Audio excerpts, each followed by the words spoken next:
우리가 요즘에 그 주일 오후 예배 때 교회에 대한 그런 말씀을 저희가 나누고 있습니다. 교회에 대한 말씀을 나누면서 이번 주일에 나누었던 것은 교회 사명이 무엇인가, 교회에서 무엇을 해야 되는가라는 것에 대해서 말씀을 나누었습니다. 교회에서 무엇을 해야 될까요? 교회에서 무엇을 해야 될까요? 가장 중요한 것은 하나님을 예배하는 것입니다. 아, 많은 여러 가지 것들이 있지만 하나님을 예배하는 것이 가장 중요합니다. 왜냐하면 하나님은 우리를 창조하신 목적이 하나님이 영광 받으시기 위하여서 우리가 즐거운 가운데 그 앞에서 살아가는 것을 즐거운 가운데 살아감으로 하나님께 영광 돌리는 것을 위하여서 우리를 창조하셨기 때문입니다. 근데 이것이 무엇을 통하여서 이루어지냐 하면 첫 번째로 하나님과의 관계 속에서 예배를 통해서 이루어지는 것입니다. 그리고 이것은 하나님과 그 예배하는 것은 단순히 우리가 하나님을 예배한다라고 하지만 이 예배를 통하여서 또 하나님과 우리 사이에 무너진 관계가 회복이 되어집니다. 왜냐하면 이것이 언약을 또한 세우는 것이기 때문입니다. 그래서 교회에서 예배를 잘 드리고 성도가 예배에서 예배를 잘 드린다라는 것은 단순히 뭐 여기에 온다라는 그런 의미가 아니라 하나님과의 그 관계성이 이게 맺어진다라는 게 바로 이 예배를 통하여서 우리가 이루어지는 그러한 것입니다. 성령께서 예배를 통해서 역사하십니다. 성도가 이것을 믿고 예배를 드리는 것입니다. 내가 그냥 예배를 드려준다 이게 아닙니다. 하나님 앞에 예배로 나아가는 것입니다. 예배 받으시기에 경배 받으시기에 합당하신 분에게 우리가 예배하는 것입니다. 왜냐하면 하나님이 사람을 창조하시고 이 교회로 또한 성도를 모으신 이유가 바로 예배 받으시기 위함입니다. 오늘 우리가 그 민수기의 말씀을 보고 있는데 11장서부터 14장까지의 말씀 그리고 16장 이후에 또 뒤에 한참의 그러한 말씀이 이스라엘의 범죄함에 대한 말씀이 나오고 있습니다. 근데 15장 말씀을 보게 되면 이 어제 말씀에서 그 여러 가지 제사를 드리면서 제물을 드리는 방법을 보았고 오늘도 그 말씀을 보고 있는데 왜 15장의 말씀이 이게 중요하냐? 왜 15장의 말씀 하나님이 여기에 주셨느냐? 지금 이스라엘과 하나님과의 관계는 어떠한 관계입니까? 무너진 관계입니다. 무너진 관계예요. 죄악을 범하여서 하나님 앞에 무너진 관계입니다. 그러면 무너진 그 이스라엘과 하나님과의 관계를 무엇으로 회복을 시키겠습니까? 예배를 통하여서 하나님께서 회복시키시는 것입니다. 굉장히 중요한 것입니다. 그래서 예배를 하나님께서 어떻게 드릴지를 다시 한번 그들에게 상기시키시고 또한 예배를 하도록 하나님 앞에 나오도록 말씀하십니다. 구약시대의 예배는 바로 제사를 드리는 것이죠. 그래서 어제 말씀에서는 제사에 대한 그런 말씀이 나왔었고요. 오늘 말씀에서도 그 말씀이 이 제물을 드리고 하나님 앞에 제사를 드리는 그러한 말씀이 예배를 드리는 말씀이 나오고 있습니다. 그리고 그 가운데에서 삶에서 어떻게 예배할지 거룩하게 살아가라. 오늘 말씀에서 정확하게 이것을 말씀합니다. 오늘 말씀을 보게 되면 우리 그 22절부터 32절까지의 말씀을 보면 무너진 이스라엘의 관계. 지금 무엇을 이스라엘 백성이 하나님 앞에 행한 것입니까?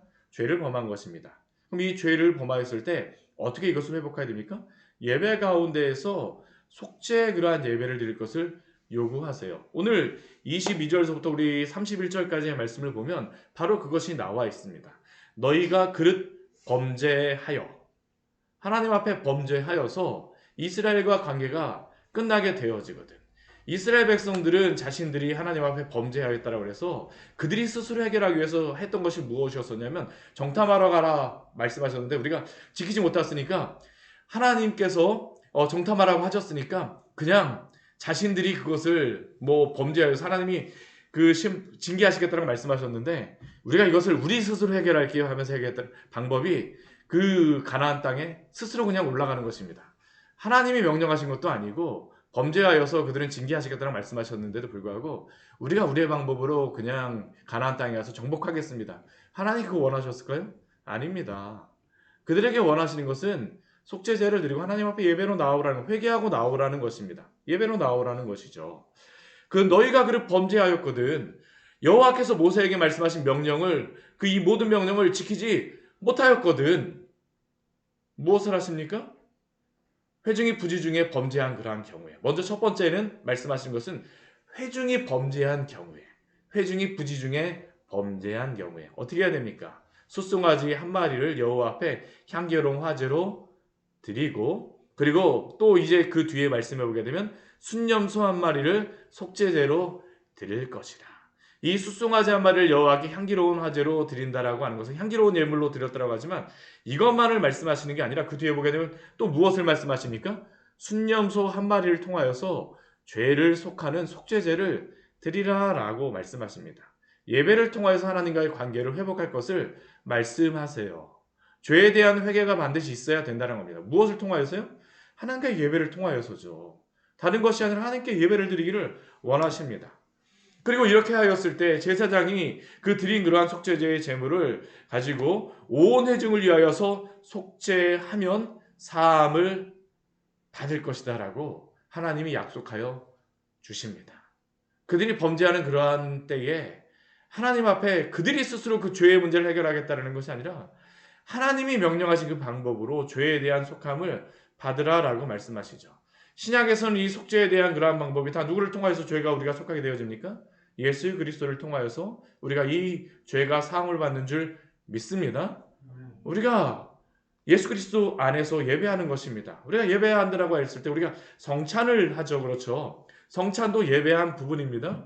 부분이 아니라 예배 아주 중요한 부분이죠. 성찬을 통해서 우리가 분명히 드러나는 것이 무엇입니까? 예수 그리스도의 살, 예수 그리스도의 피, 떡과 잔을 나눔으로 그 죄가 속하여지고 다시 언약이 맺어지는 것이 바로 이 성찬을 통해서 드러나는 것이고요.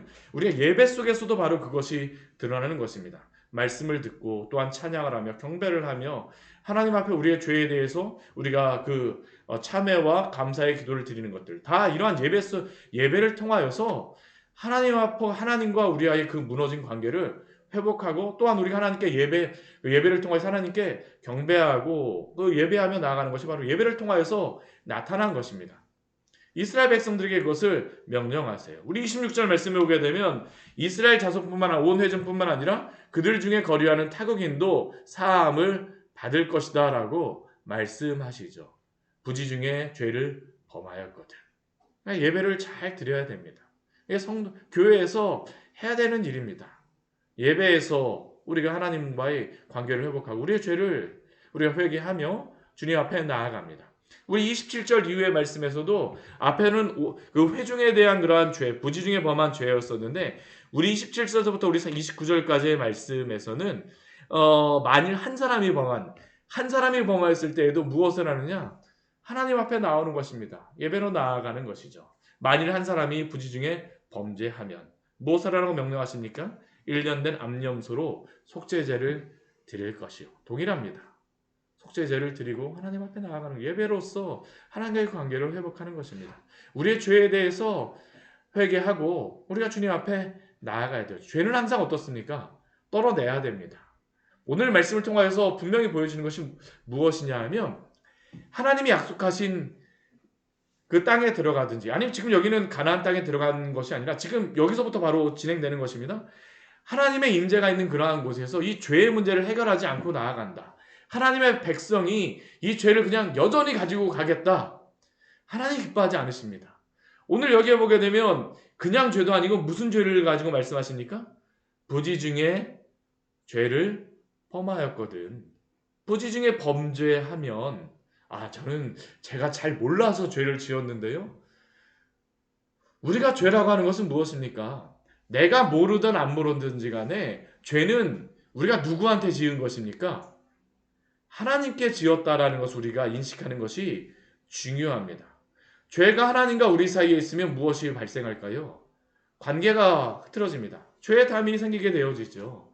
하나님은 이 죄에 대한 문제를 처리하기를 원하십니다. 부지 중에 범하였다 할지라도 이 죄의 문제에 대하여서 해결하라고 우리에게 말씀하십니다.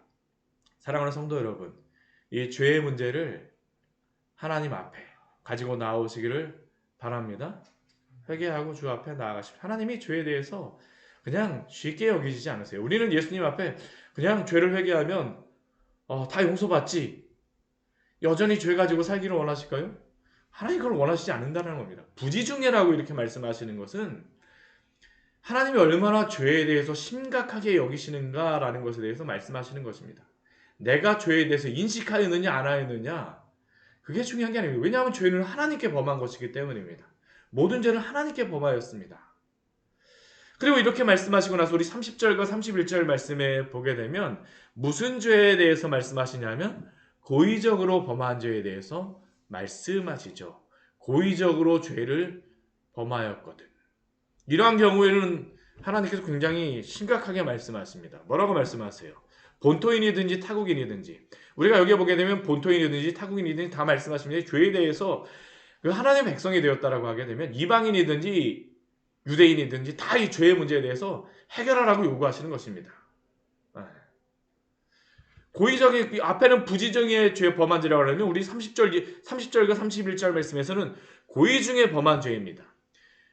본토인이든지 타국인이든지 고의로 무엇을 범하면, 죄를 범하면 이것은 무엇입니까? 여호와를 비방하는 자라고 말씀하시죠. 부지 중에 범한 죄에 대해서는 여호와를 비방하였다라는 그런 말씀은 하시지 않습니다. 그러나 고의로 죄를 범하였다라는 것에 대해서는 무엇을 덧붙이십니까?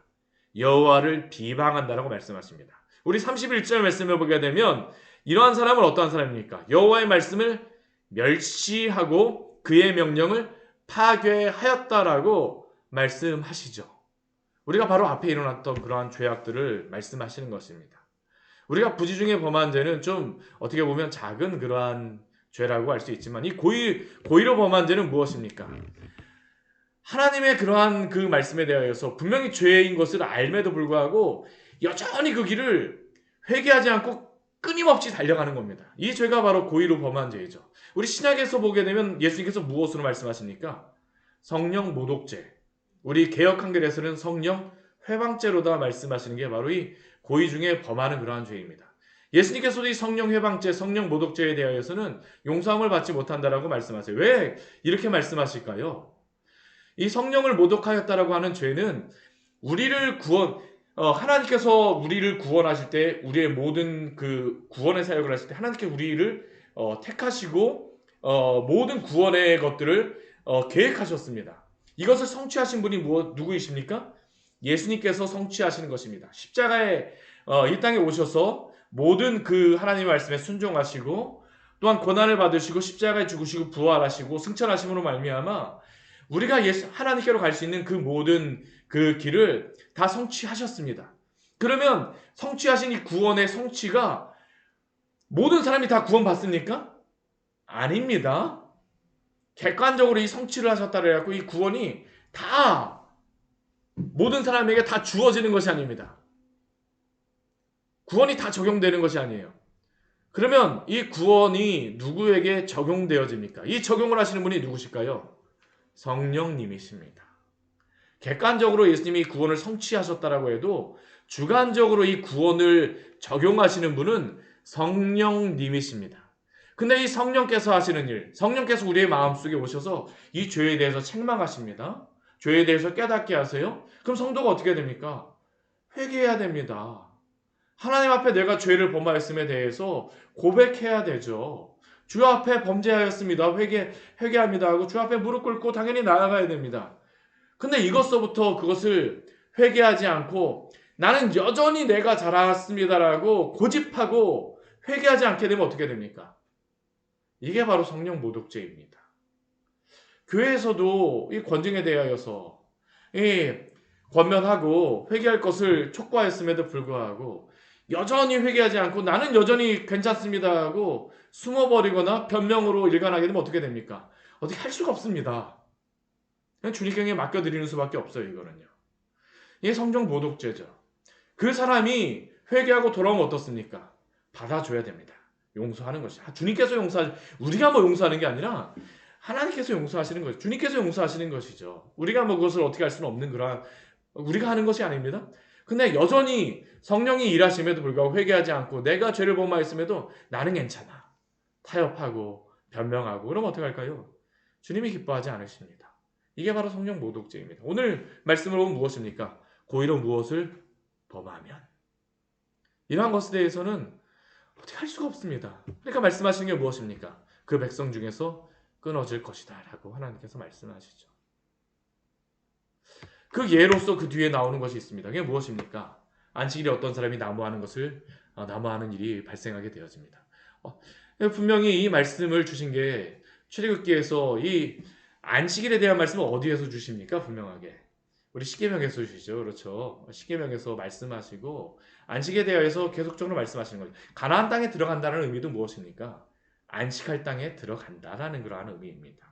우리가 구원받는다는 의미가 무엇입니까? 주의 안식에 참여한다라는 것입니다. 주님이 부활하셨을 때에 그 사람들에게 첫 번째로 하시는 그 말씀이 무엇입니까? 너희가 평안할지어다. 평강이 있을지어다. 주님의 안식에 참여하는 그러한 초청의 말씀이죠. 근데 안식일을 어떻게 합니까? 안식일을 지키지 않아요. 더군다나 이 말씀을 주셨을 때가 언제입니까? 십계명의 말씀을 주신 지 얼마 되지도 않았고 또 보게 되면 지금 모세를 통하여서 이 말씀에서 죄에 대해서 범하였거든. 이러한 말씀들을 주셨음에도 불구하고 어떻습니까? 들었음에도 지키지 않는 겁니다. 고의적으로 범하는 것이죠. 그 예로서 말씀하시는 것입니다. 안식일에 어떤 사람이 나무하는 것을 발견한지라. 모세와 아론과 온 회중이 하나님 앞으로 끌어왔습니다. 그 사람들 앞으로 끌어왔습니다. 처음에는 어떻게 해야 될지 모릅니다. 어떻게 해야 되나? 하나님 앞에 묻습니다. 하나님이 뭐라고 말씀하실까요? 그 사람을 반드시 죽일지니 온 회중이 진영 밖에서 돌로 그를 칠지니라. 우리는 이 말씀을 보면서 하나님이 너무하신다. 아닙니다. 우리가 이 말씀을 그렇게 해석하면 안 됩니다. 하나님 분명하게 고의적으로 죄를 범하지 말라라고 분명하게 경고하시고 말씀하셨음에도 불구하고 이 사람은 어떻습니까? 나의 조그만 편의를 위하여서 그냥 바로 가서 그냥 죄를 저어버리는 것이죠. 그러나 신약 성도는 조금 약간 다르긴 합니다. 왜 그럴까요? 우리가 구약하고 신약하고의 좀 약간 차이가 있습니다. 구약에서는 바로 이 말씀을 하시고 나서 바로 하나님의 심판이 바로 징계가 임하는 것들이 보여지지만 신약에서는 어떻습니까? 예수 그리스도를 통하여서 우리의 그 죄를 용서하시고 나서 이 죄가 조금 유예되어지게 되죠. 그렇죠. 그러한 부분에 대해서 있지만 그러니까 이적과 기적을 너무 빨리 보고 싶다. 구약 성도들 같이 하게 되면 이거 참 이게 우리가 불편한 부분이 많습니다. 이게 참. 근데 이 경우에는 어떻습니까? 하나님 분명히 말씀하셨음에도 불구하고 고의적으로 범죄하는 것이죠. 하나님 그러니까 분명히 이것에 대해서 앞에서 말씀하셨기 때문에 이렇게 징계하십니다. 하나님은 하나님의 말씀을 가지고 우리가 거룩하게 살기를 원하십니다. 우리가 32절부터 36절까지 말씀을 통해서 죽인다라고 하지만 이것을 우리 신약 성도에게 주는 분명한 교훈이 있습니다. 그게 무엇일까요? 우리가 거룩하게 살아간다라고 하는 성화가 되어진다는 것은 두 가지를 이야기합니다. 첫 번째는 무엇일까요? 죄와 싸우고 죄를 죽이는 것입니다. 이것은 단순히 사람을 그냥 돌로 친다라는 게 아니라 우리가 죄를 범하게 되면 우리는 어떻게 됩니까? 성도 안에서 죄에 대한 그러한 소욕이라든가 죄를 우리가 범하게 되면 우리가 죄와 싸우며 우리가 죄를 범하게 되면 회개하고 주 앞에 나아가게 되면 이게 죄를 죽이는 연습입니다. 죄를 죽이는 것. 사랑하는 성도 여러분, 죄와 싸우시기를 바랍니다. 날마다 주 앞에 회개하면서 나아가십시오. 이게 우리가 죄를 죽이는 연습입니다. 이게 바로 신약 성도들이 거룩하게 되어지는 것이죠. 두 번째 성화의 그러한 두 번째 것은 무엇입니까? 거룩하게 살아가는 것입니다. 첫 번째는 죄를 죽이는 것이라고 한다면 두 번째 거룩하게 되는 것은 하나님의 말씀을 따라서 거룩하게 살아가는 것입니다. 그게 바로 37절서부터 40절까지의 말씀에서 나와 있는 것이죠.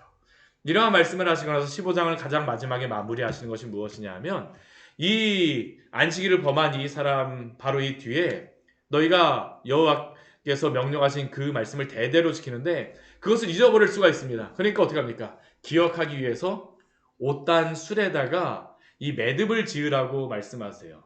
우리가 그 신약 성경의 말씀에 보게 되면 옷단 술을 길게 하고 예수님께서 그걸 위선적인 그러한 것으로서 예수님께서 책망하시지만 근데 그게 원래는 나쁜 것이 아닙니다. 하나님이 말씀하셨어요. 왜요? 그것을 다른 사람한테 보이라고 주신 게 아닙니다. 내가 그것을 가지고 하나님의 말씀을 기억하라는 것입니다. 그래서 이스라엘 백성들은 구약 성경에 나와 있는 대로 613가지의 그러한 매듭, 그것으로서 율법 계명으로서 이거를 다 나누어 갖고 그들은 하나하나 하면서 613가지를 다 이렇게 다 생각하는 것이죠. 우리가 하나님의 말씀 읊조리는 겁니다. 그게 우리가 매일 하나님의 말씀을 보고 하는 이유가 바로 이것입니다. 왜 그럴까요? 율법적으로 우리가 말씀을 보거나 막 하는 게 아닙니다. 하나님의 말씀을 날마다 기억하는 것이죠. 그래서 어떻습니까? 옷단술에 술을 만들고 이 술이 마시는 술이 아니라 이 매듭을 지어진 걸 이렇게 쭉 매듭을 지어진 것을 이야기합니다. 그것을 청색끈으로 만들어서 그 위에 술을 더하여서 날마다 그것을 하면서 하나님의 이 계명이 있다는 것을 기억하라는 것입니다. 그래서 어떻습니까? 여호와의 모든 계명을 기억하여 준행하고 이게 무엇일까요? 하나님의 말씀으로 살아가는 것입니다. 우리가 주의 백성으로 살아간다는 것은 주의 말씀을 붙들고 살아가는 것입니다. 이게 바로 거룩하게 되어지는 것이죠. 첫 번째는 죄를 죽이는 것. 두 번째는 말씀을 가지고 살아가는 것. 그리스도 안에서 살아가는 것. 성도들은. 그리스도 안에서 죄를 죽이고 그리스도 안에서 우리가 거룩하게 살아가는 것. 이게 바로 우리가 성화하는 그러한 삶입니다. 정확하게 구약 성도들도 이렇게 거룩하게 살아가라고 말씀하셨습니다. 그래서 그들로 하여금 그들의 마음과 눈이 욕심을 따라서 음행하지 않게 하기 위해서 죄를 범하지 않게 하여서 이렇게 행하라는 겁니다. 이 모든 것이 무엇입니까? 하나님은 이 모든 우리의 삶을 통하여서 공적인 예배를 통하여서 또한 삶에서 이렇게 거룩하는 삶을 통하여서 오늘도 예배를 받으시기를 원하시는 줄 믿습니다. 40절과 41절 말씀 우리 같이 한번 읽어보도록 하겠습니다. 그리하여 너희가 내 모든 계명을 기억하고 행하면 너희의 하나님 앞에 거룩하리라. 나는 여호와 너희 하나님이라. 나는 너희의 하나님이 되려고 너희를 애굽 땅에서 인도해 내었느니라. 나는 여호와 너희의 하나님이니라. 아멘. 우리 분명히 말씀하시죠. 너희의 하나님 앞에 거룩하리라. 왜 그들을 구원하셨습니까? 나는 여호와 너희의 하나님이시고 하나님은 우리의 하나님이 되시기 위하여서 우리를 구원하신 줄 믿습니다. 이게 바로 우리가 하나님을 예배하는 것입니다.